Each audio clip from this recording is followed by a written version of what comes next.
कि जैसे कि हमने पहले जाना था कि जो लेखिका थी उनको उस नखास होने वाली दुकान से मोर के बच्चे मिले थे। तो वहां से उनको एक और मोर का बच्चा मिलता है, लेकिन वो कौन है कैसे उसकी चर्चा हम करेंगे। इसके पहले हमने जाना था कि नीलकंठ और राधा दोनों की जो प्रिय ऋतु थी वो थी वर्षा ऋतु। और वर्षा ऋतु में दोनों पूरे 8 के बाद पूरे 8 लागे आवाज बंद रखें, पूरे 8 के साथ बिता रहे थे, लेकिन कभी उनके 8 दोस्तों की राजनीति वो क्या है उसकी चर्चा हम करते हैं, ठीक है।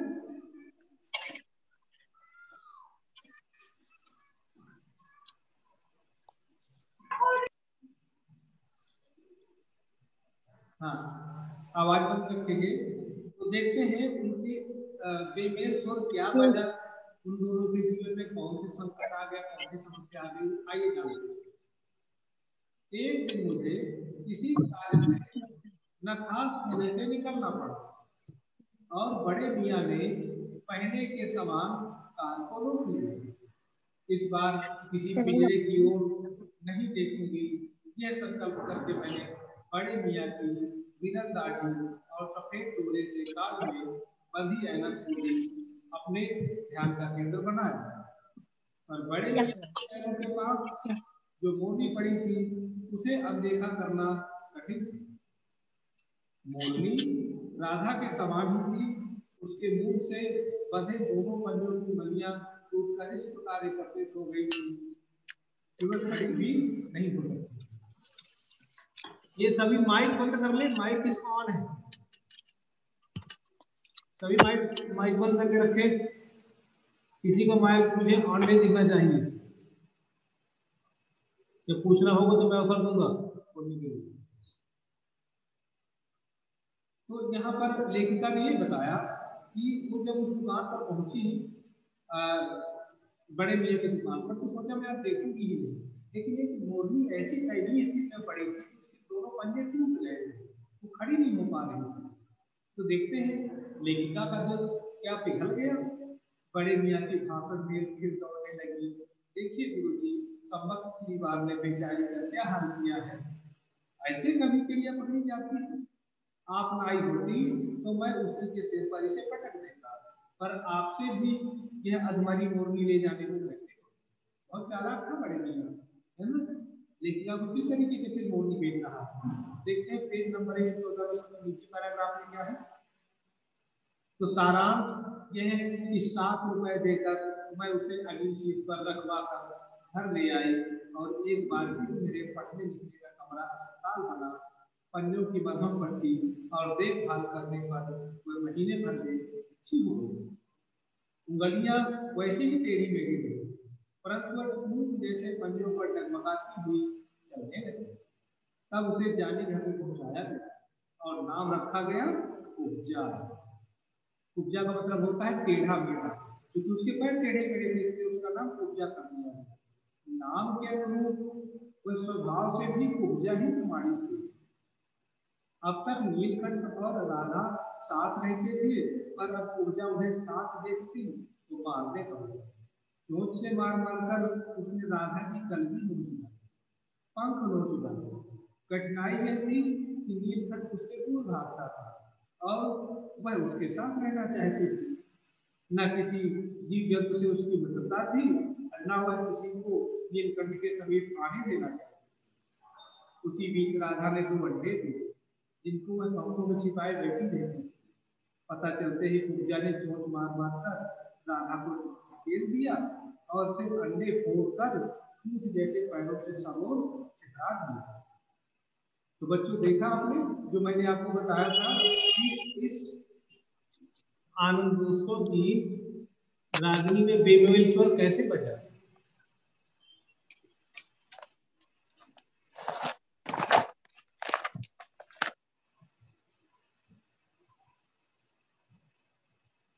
हमने ये जाना बच्चों कि एक मोरनी थी जो बहुत ही परियल सी थी पैर टूटे हुए थे और लेखिका उसको उस दुकान से फिर ले आती है और लेकर के जब अपने यहाँ लाती है पाल पोस करके उसको बड़ा करती है तो राधा को मारना शुरू कर देती है, लूटना शुरू कर देती है और नीलकंठ उससे दूर भागता है।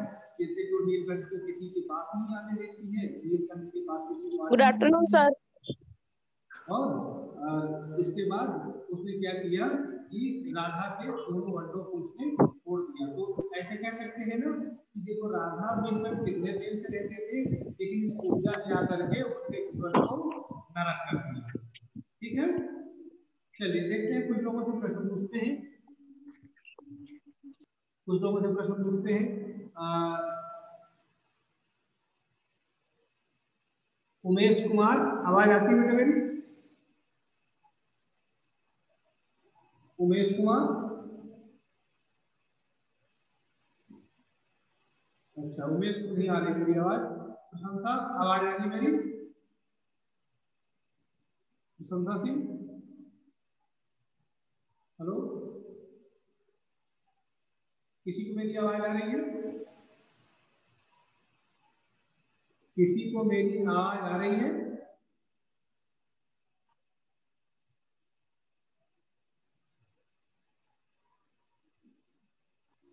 चलिए कोई बात नहीं है, आगे बढ़ते हैं। उम्मीद है आवाज आएगी। शुभ अग्रवाल, आवाज आ रही है मेरी? सर मैं अभी अभी ज्वाइन हुआ हूँ। तो आवाज तो आ रही है मेरी? यस सर, आपकी आ रही है। अच्छा अच्छा, नील से मेरी आवाज आ रही है बेटा?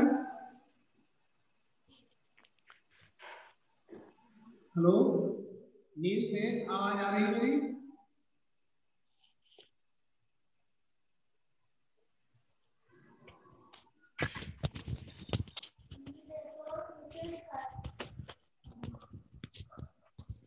अच्छा ठीक है, चलिए आगे बढ़ते हैं।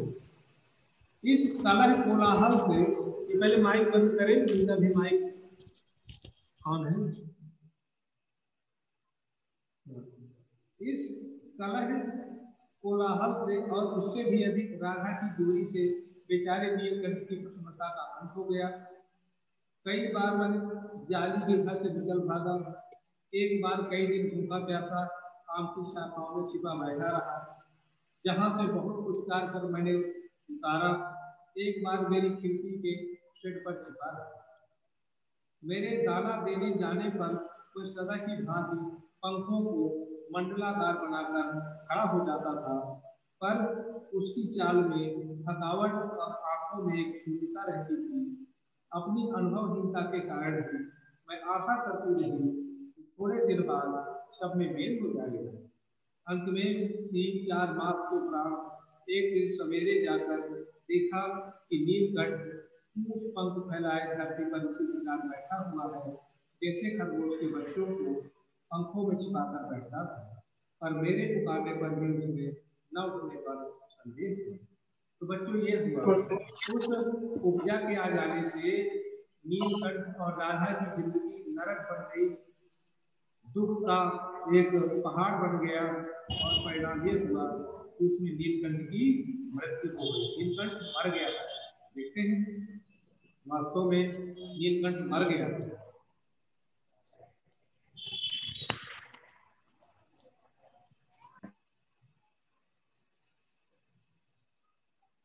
वास्तव में नीलकंठ मर गया। क्यों का उत्तर तो अब तक नहीं मिल रहा। न उसे कोई बीमारी हुई, न उसके रंग बिरंगे फूलों के इस्तबक जैसे शरीर पर किसी चोट का चिन्ह मिला। मैं अपने शॉल में लपेट कर उसे संगम ले गई। जब गंगा के बीच धार में उसे प्रवाहित किया, तब उसके पंखों की चंद्रिकाओं से विकसित होकर गंगा का चौड़ा पाठ एक विशाल मयूर के समान तरंगित हो उठा। नीलकंठ के न रहने पर राधा को निश्चेष सी कई दिनों कोने में बैठी रही। वह कई बार आकर लौट आया था, अतः वह प्रतीक्षा के भाव से द्वार पर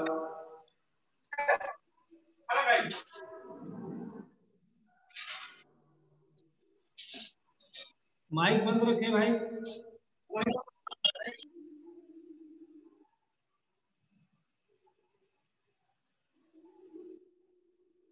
कोई प्रतीक्षा के भाव से दृष्टि लगाए रखती थी द्वार पर। तो बच्चों यहाँ पर हम ये जाना कि नीलकंठ कई बार भाग गया था जाली से और अंत में लौट करके आ गया था। इसीलिए राधा इस आशा के साथ द्वार पर देखती रहती थी कि एक न एक नीलकंठ लौट आएगा। लेकिन वास्तविकता ये थी कि नीलकंठ जहाँ गया था वहां से वो कभी नहीं लौट सकता था और उसके शरीर को लेखिका ने गंगा में प्रवाहित कर दिया। देखते हैं पेज नंबर 116 में सबसे ऊपर।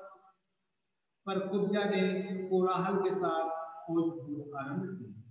खोज के क्रम में वह प्राय जाली का दरवाजा खुलते ही बाहर निकल आती थी और आम, अशोक, कचनार आदि की शाखाओं में नीलकंठ को ढूंढती रहती। एक दिन आम से उतरी हुई थी कि कजली जो कि अल्सेशियन कुतिया थी सामने पड़ गई। स्वभाव के अनुसार उसने कजली पर भी चोट से प्रहार किया। परिणामतः कजली के दो दांत उसकी गर्दन पर लग गए। इस बार उसका कलह, कोलाहल और द्वेष से भरा जीवन बचाया न जा सका। परंतु इन तीन पक्षियों ने मुझे पक्षी प्रकृति की विविधता का जो परिचय दिया है वह मेरे लिए विशेष महत्व रखता है। राधा अब प्रतीक्षा में जुटी। आषाढ़ में जब आकाश मेघाच्छन्न हो जाता है तब वह कभी ऊंचे झूले पर और कभी अशोक की डाल पर अपनी केका को उतर करके नीलकंठ को बुलाते हैं। तो बच्चों देखा आपने कि राधा अकेली रह गई, नीलकंठ की मृत्यु हो गई और जो कुब्जा थी उसका जो ईर्षा द्वेष से भरा जीवन था वो भी नष्ट हो गया, क्योंकि जो कजरी नाम की कुब्जा थी उसने उसको मार दिया।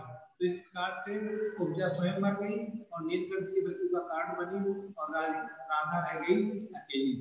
तो ये था पाठ महादेव वर्मा का। आइए हम प्रश्नों की चर्चा करते हैं। पहला प्रश्न, मोर और मोरनी के नाम किस आधार पर रखे गए? इस प्रश्न का उत्तर मैं राय देता हूँ, आप लोग लिख लीजिएगा। मोर का नाम नीलकंठ इसलिए रखा गया क्योंकि उसकी जो गर्दन थी वो नीलाभ थी, यानी नीले आभा से सुशोभित नीले कलर की, इसलिए उसका नाम नीलकंठ। और नीलकंठ की छाया के समान राधा हमेशा उसके साथ रहती थी, इसलिए उसका नाम राधा पड़ा, क्योंकि कृष्ण की छाया के समान राधा कृष्ण के साथ रहती थी और कृष्ण का कलर नीलाभ था और इसीलिए उसका नाम राधा पड़ा। ठीक है, चलिए आगे जाते हैं। जाली के बड़े घर में पहुंचने पर मोर के बच्चों का किस प्रकार स्वागत हुआ? तो जैसे नववधू का स्वागत होता है वैसे मोर के बच्चों का स्वागत हुआ। ठीक है, लेखिका को नीलकंठ की कौन सी चेष्टाएं भाती थी? तो नीलकंठ का मोर फैलाकर पंख फैला करके नाचना, दाना चुगना, गर्दन के भीतर के पानी पीना, ये सारी चेष्टाएं बहुत भाती थी। आप कोई भी दो तीन इस आनंदोत्सव की रात्रि में बेमेल स्वर कैसे बज रहा है? वाक्य किस घटना की ओर संकेत कर रहा है? तो इसमें आप लिख देंगे कि इस वाक्य में उस घटना की ओर संकेत हो रहा है जब कुब्जा नाम की एक मोरनी आती है और वह राधा और नीलकंठ के जीवन में विष घोल देती है। इसका परिणाम यह होता है कि राधा के अंडे फोड़ देती है, नीलकंठ की मृत्यु हो जाती है और अंततः उस कुब्जा की भी मृत्यु हो जाती है कजली कुब्जा के द्वारा। तो आप इस बात को लिख सकते हैं, इस घटना को, कुब्जा वाली घटना को। वसंत ऋतु में नीलकंठ के लिए जाली घर में बंद रहना असह्य क्यों हो जाता था? क्योंकि बाहर आम की बौरें आती थी, अशोक के फूल आते थे, रंग बिरंगे फूल देख करके दूसरे पक्षियों का नाचना गाना देख करके उसको जाली घर में रखना मुश्किल हो जाता था। इस प्रश्न का उत्तर आप लिख लेंगे। और आगे, जाली घर में रहने वाले सभी जीव जंतु एक दूसरे के मित्र बन गए, पर कुब्जा के साथ ऐसा संभव क्यों नहीं हो? इसलिए नहीं हो सका कि कुब्जा बहुत ही ईर्ष्यालु स्वभाव की थी। कुब्जा दूसरे से लड़ती रहती थी, झगड़ती रहती थी, चोट मारती रहती थी, किसी के साथ प्रेम से नहीं रहती थी। इसीलिए कोई उसका मित्र नहीं बन पाया। और ऐसा हमारे वास्तविक जीवन में होता है। जो व्यक्ति झगड़ालू होता है, लड़ने वाला व्यक्ति होता है, हिंसा करने वाला व्यक्ति होता है, उसका कहीं कोई मित्र नहीं होता है। अगला प्रश्न, नीलकंठ ने खरगोश के बच्चे को सांप से किस तरह बचाया?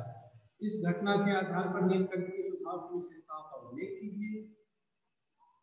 हाँ, तो किस तरह से बचाया इसका उल्लेख करना है कि जैसे नीलकंठ को पता चला तो नीलकंठ ने क्या किया, उस सांप के फन को पकड़ लिया और फन के पिछले भाग में जोर जोर से चोट मारी, जिससे उसकी पकड़ ढीली पड़ गई और खरगोश का बच्चा छूट गया। और इस घटना के आधार पर नीलकंठ के स्वभाव की विशेषता, तो नीलकंठ बहुत ही बहादुर था, साहसी था, अपने से छोटे या दूसरे जीवों की रक्षा करने वाला था। ये विशेषताएं आप उसकी लिख सकते हैं। उसकी बहादुरी, रक्षा करने का दायित्व और नेतृत्व क्षमता, अनुशासनप्रियता, ये सारी चीजें आप लिख सकते हैं। तो उम्मीद है आपकी समझ में आ गया होगा ये पाठ। और अगर आपका कोई प्रश्न है, कोई प्रश्न समझ में नहीं आया तो आप पूछिए। चलिए, अगर कोई पूछना चाहता है तो बोलिए।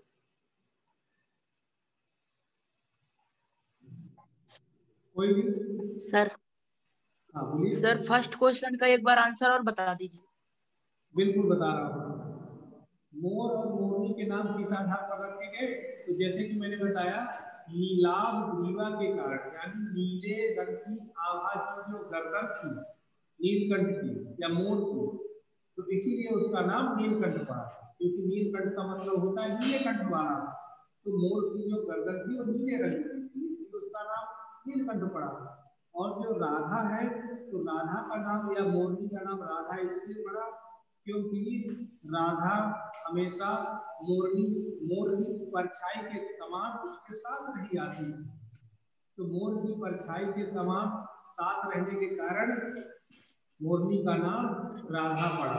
और क्यों पड़ा, अगर आप कहें तो लिख सकते हैं, क्योंकि श्री कृष्ण की छाया के समान राधा हमेशा साथ रहती थी, इसीलिए यहाँ पर नीलकंठ को कृष्ण मान लिया गया और राधा मान लिया गया। तो इस तर्क के आधार पर भी आप अपना उत्तर लिख सकते हैं।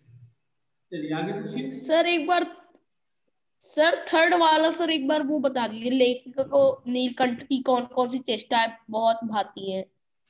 बताएं। ठीक है, तो देखिए लेखिका को नीलकंठ की बहुत सारी चेष्टाएं भाती थी, जैसे कि उसका पंख फैला करके नाचना, लेखिका के हाथ से दाने चुगना और गर्दन टेढ़ी करके पानी पीना या दूसरे जीव जंतुओं की रक्षा करना, जो भी उसके गुण थे लेखिका को सभी भाते थे। तो आप कोई भी 3-4 गुण आप उसके लिख सकते हो जिनका उल्लेख इस पाठ में हुआ है। Yes sir, thank you. और कोई? सर निबंध से आगे वाले करने हैं?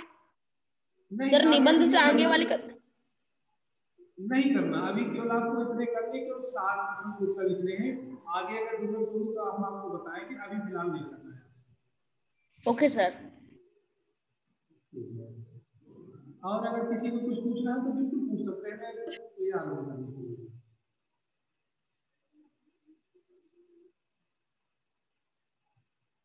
कोई नहीं पूछने वाला? तो चलिए ठीक है। हाँ, तो पूछना है किसी को? नहीं, तो चलिए फिर आज का वीडियो समाप्त करते हैं। आप लोग प्रश्नों के उत्तर लिख करके मुझे उसका फोटो खींच करके भेजिएगा और निश्चित रूप से आप अपनी नोट्स बनाइए। बहुत महत्वपूर्ण पाठ है, सबको आना चाहिए। ठीक है, ओके सर, समाप्त करते हैं इसको। Bye bye, tata sir, bye bye, bye everyone, bye bye sir, sir, bye okay sir.